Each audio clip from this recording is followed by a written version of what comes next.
सोचिए, आज से करीब 5000 साल पहले जब दुनिया के ज्यादातर लोग जंगलों में रहते थे, शिकार करते थे, तभी आज के पाकिस्तान और उत्तर पश्चिम भारत की जमीन पर एक ऐसी सभ्यता जन्म ले रही थी जो अपने समय से हजारों साल आगे थी। लगभग 3300 ईसा पूर्व सिंधु और सरस्वती नदियों के किनारे हमारे पूर्वजों ने वो कर दिखाया जो बाकी दुनिया सिर्फ सपना देख रही थी। नियोजित शहरी जीवन। ये सभ्यता करीब 10 लाख वर्ग किलोमीटर में फैली थी, इतनी बड़ी कि अगर उस दौर की मिस्र और मेसोपोटामिया सभ्यताओं को जोड़ दें तो भी ये उनसे आगे निकल जाती है। इसके चमकते सितारे थे हड़प्पा और मोहनजोदड़ो। लेकिन असली हैरानी इन शहरों की इमारतें नहीं, उनकी प्लानिंग थी। अगर उस समय कोई ऊपर से उड़कर देखता तो पूरा शहर उसे शतरंज की बिसात जैसा लगता। सीधी सड़कें, 90 डिग्री के कोण और ऐसी डिजाइन कि हवा खुद ब खुद शहर को साफ कर दे। आज के आर्किटेक्ट भी इसे देखकर दंग रह जाते हैं।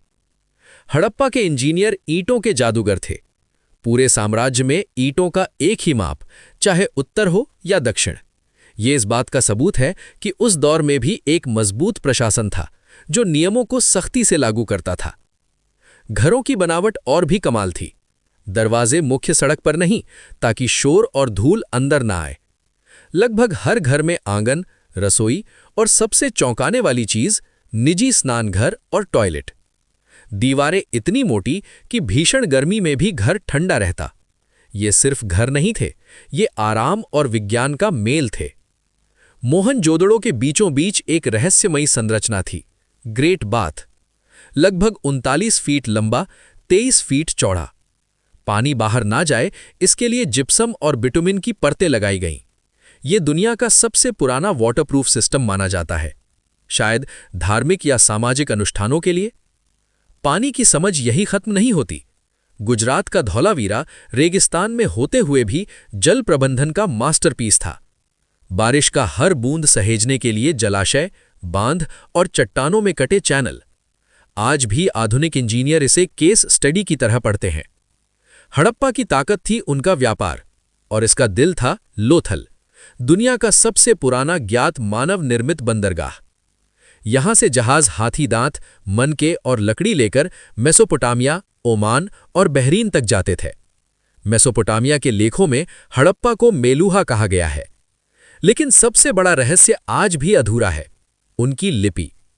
करीब 400 से ज्यादा चिन्ह, हजारों मोहरे, और फिर भी आज तक कोई पढ़ नहीं पाया। धौलावीरा में मिला एक विशाल साइन बोर्ड शायद दुनिया का पहला होर्डिंग था। जिस दिन ये लिपि पढ़ ली गई, इतिहास की किताबें बदल जाएंगी। धर्म की बात करें तो वे प्रकृति से जुड़े थे। पशुपति मुद्रा में बैठी आकृति, स्वास्तिक, पीपल की पूजा, ये सब आज भी हमारी परंपराओं में जिंदा हैं। इतनी उन्नत सभ्यता फिर खत्म कैसे हुई? लगभग 1900 ईसा पूर्व शहरों में गिरावट आने लगी। नालियां जाम, व्यापार ठप। पहले दोष दिया गया आक्रमण को, लेकिन सच कुछ और था, जलवायु परिवर्तन। सरस्वती नदी सूखने लगी, सिंधु ने रास्ता बदल लिया।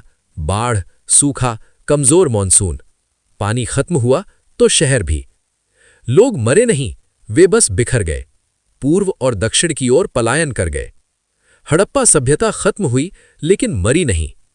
आज जब हम नमस्ते करते हैं, योग करते हैं या घर में आंगन बनाते हैं, तो अनजाने में हम उसी 5000 साल पुरानी परंपरा को जी रहे होते हैं। हड़प्पा के लोग आज भी हमारे भीतर जिंदा हैं।